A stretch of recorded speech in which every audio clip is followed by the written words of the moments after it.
Life is an adventure. Let's go out and live it.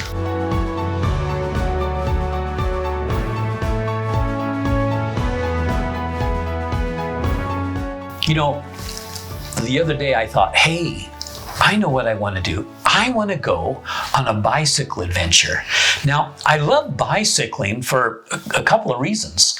One is I just love getting on my bike, getting outside and smelling the smells, hearing the sounds, and you get a greater appreciation of the area around you.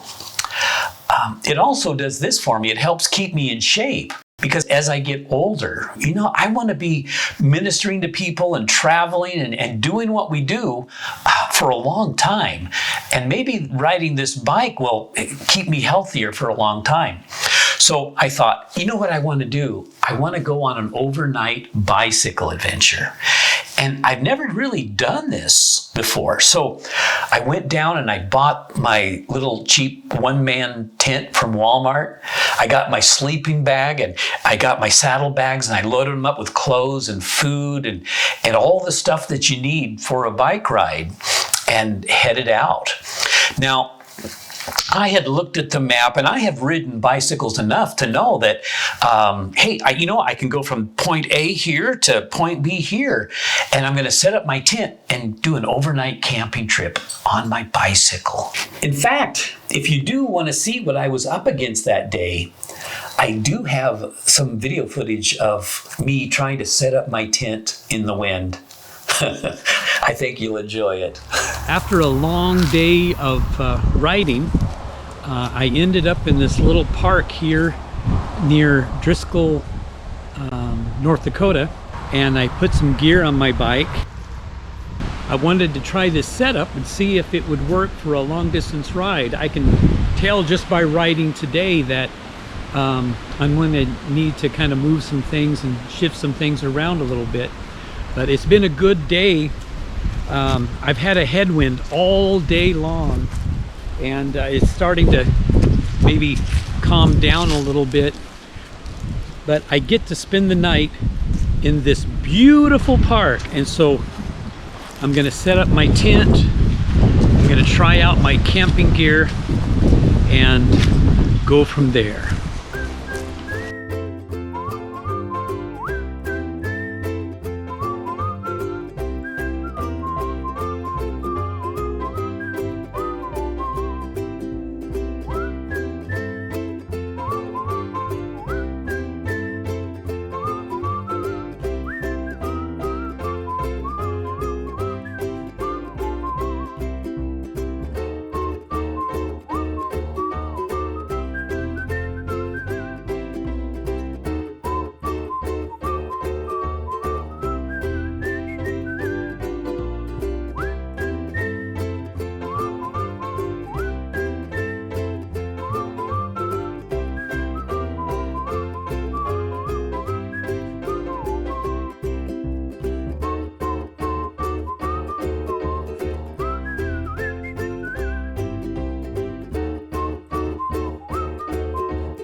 all set up. That's it. But as I begin my ride, I thought, hey, this is going to be great. But there were some things against me as I'm trying to go distance and find that campsite that I saw on the map. There were some things that were slowing me down that kept me from fully achieving what I wanted to achieve.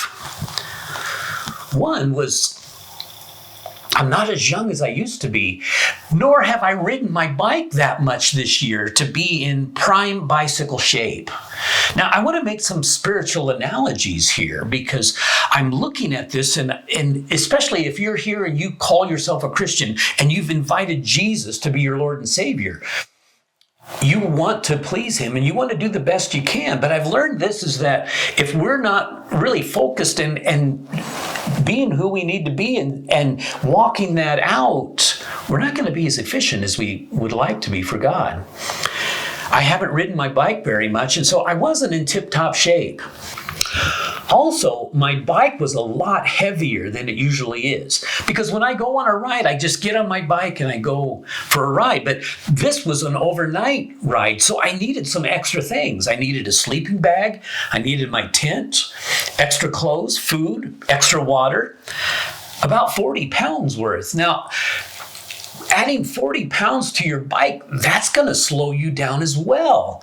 It reminds me of the passage of scripture I find in Hebrews chapter 12. And it says this, referring to our life as a race and to run that race. It says this, if you want to run this race and you want to be successful, Hebrews chapter 12 verse 1 says, therefore, since we are surrounded by such a great cloud of witnesses, those who have finished their race and gone on before us, let us lay aside every weight and the sin which so easily ensnares us. Just as this weight was on my bike that was slowing me down, we can add things to our life that will actually prevent us and keep us from being all that we need to be for God, that will weigh us down. And, another thing that was slowing me down as well was the wind. I had a 15 to 20 mile an hour headwind all day long.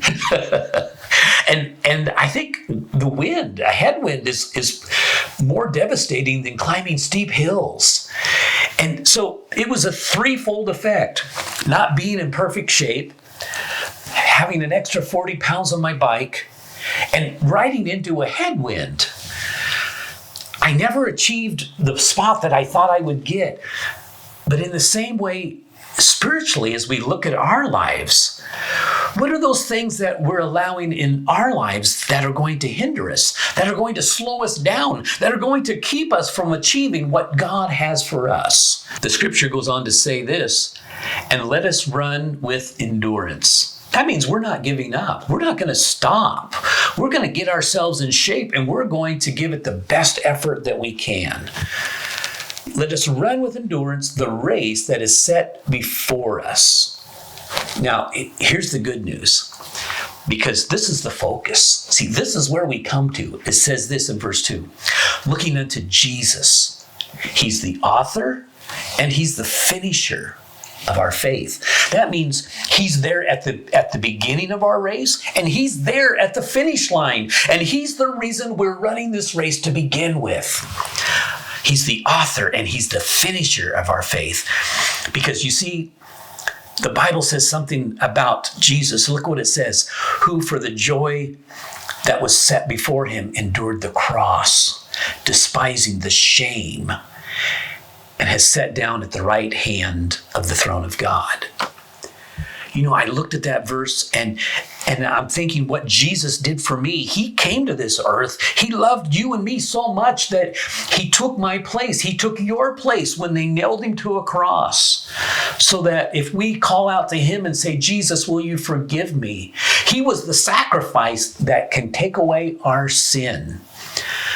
But I find that statement kind of revealing. Who for the joy set before him endured the cross. What could be joyful about that shame, that cross that he bore? You know what I think it was? I think it was you. Because Jesus knew that as he was dying on that cross, that he was making a way for you to know him. Because it was his blood that was shed on that cross that can wash away your sin and my sin too. Who for the joy set before him endured the cross, despising its shame. You know, he did all of that for you and for me. And so I want to run with endurance. I want to cast off those weights that so easily entangle us. And I want to run to win. Hey, let's do this together. Let's give Jesus our very best. Let's run to win. Amen? Amen.